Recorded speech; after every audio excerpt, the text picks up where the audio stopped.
This is Preserving Our Time Online, the place where older generations have the opportunity to explain the past to the younger generations through the use of technology.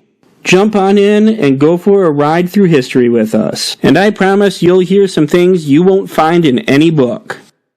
Okay, now, are you aware that this is going to be on the internet? Yes. Okay. Are you aware that your name and your birthday are going to be used in conjunction with this on the internet? Yes. Are you okay with both of those things? Yes. Are you of sound mind to understand what I am talking about? Probably as sound as I ever would be. Yeah, that's going to be the problem.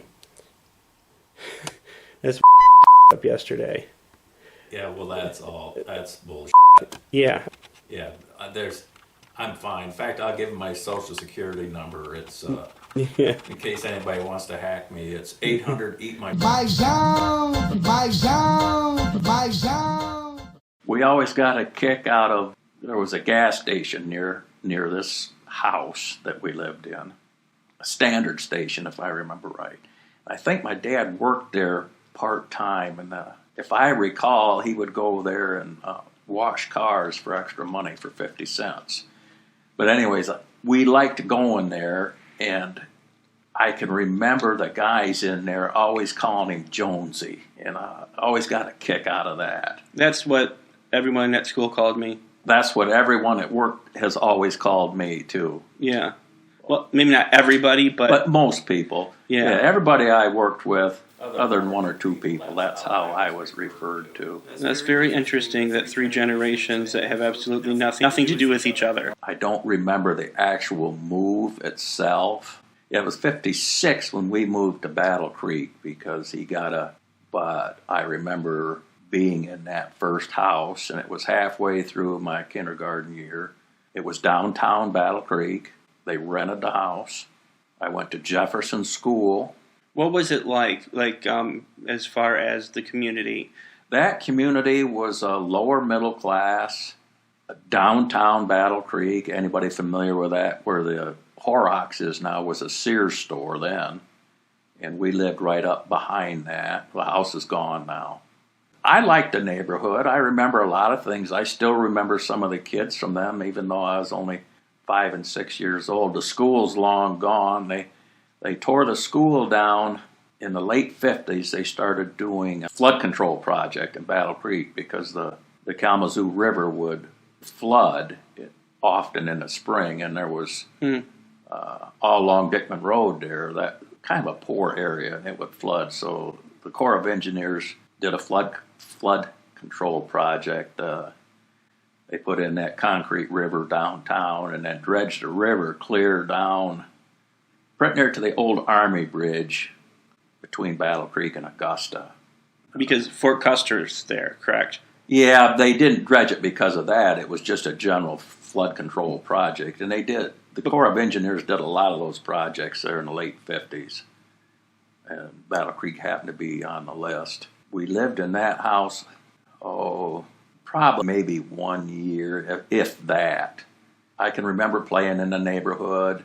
Like I said, I still remember some of the kids. I don't have any contact with them now. I remember one kid.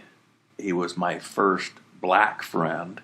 Like I said, that was kind of a mixed neighborhood. I remember one other thing that I thought was kind of cool. Let me back up a little bit. I always liked garbage trucks. Garbage trucks? Garbage trucks, because, and my mom always claimed it was because I liked big machinery. I can remember in those days when we lived there in a rented house in Battle Creek, there were still a lot of people, or some people, had coal furnaces, and it was probably the end of that era. There would be trucks come to vacuum out not only the ductwork, but the coal dust out of their coal feeders, and they were big, loud vacuum trucks. And I can remember one parked up at the top of the hill on our road, and it was really loud. And I thought that was cool, too. And then we moved to the Urbandale area. They bought a house there. So they went from renting in Battle Creek to buying. Okay. Bought a house in Battle Creek, and that's where I started first grade. So you moved around quite a bit. Well, at first. quite a bit, but I don't know that it was an abnormal amount. But yeah, we moved 1, 2, 3, 4 times. And then further, as I got older, we moved a couple more. But when we moved to Urbandale, that was a middle class neighborhood, nice 2-story house. I can remember a lot of things then because I had a lot of friends in that neighborhood. It was a regular neighborhood with a lot of kids. But across the road, there was a little, we called it the woods, but it was probably, maybe 3-4 acres that wasn't developed, so we could play in there. We liked that. So you had a woods before, and then you had a woods afterwards that weren't really woods. Right, but down at the end of our road was kind of a swampy area, and we'd play in there and build huts and stuff. And then at the other end of our road was a main road, but across from that was a big open area. It was a big field, and then out in the back was some walnut trees and some raspberries, and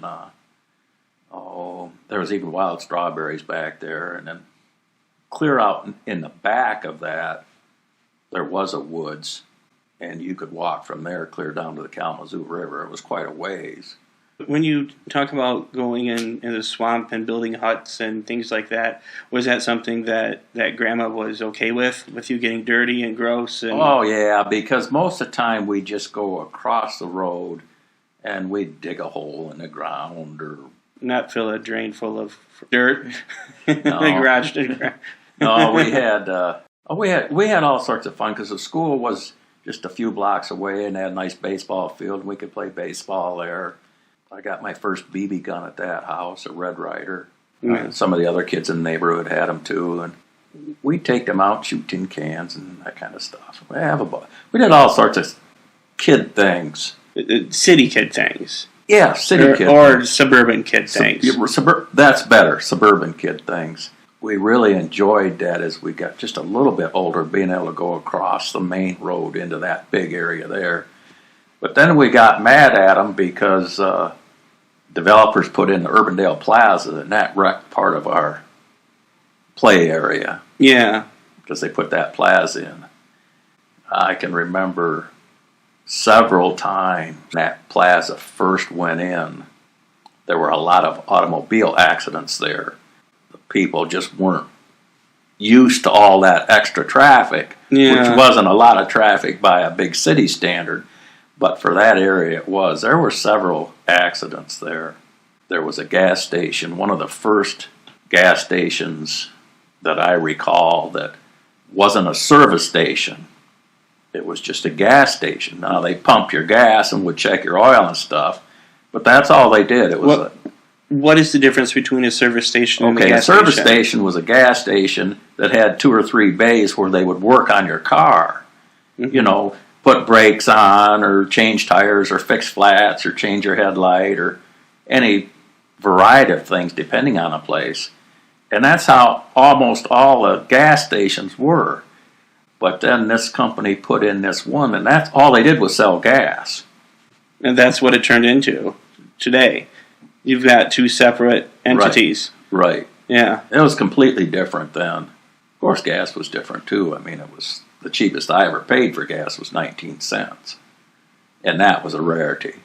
Usually when I started driving, gas was in the 30s.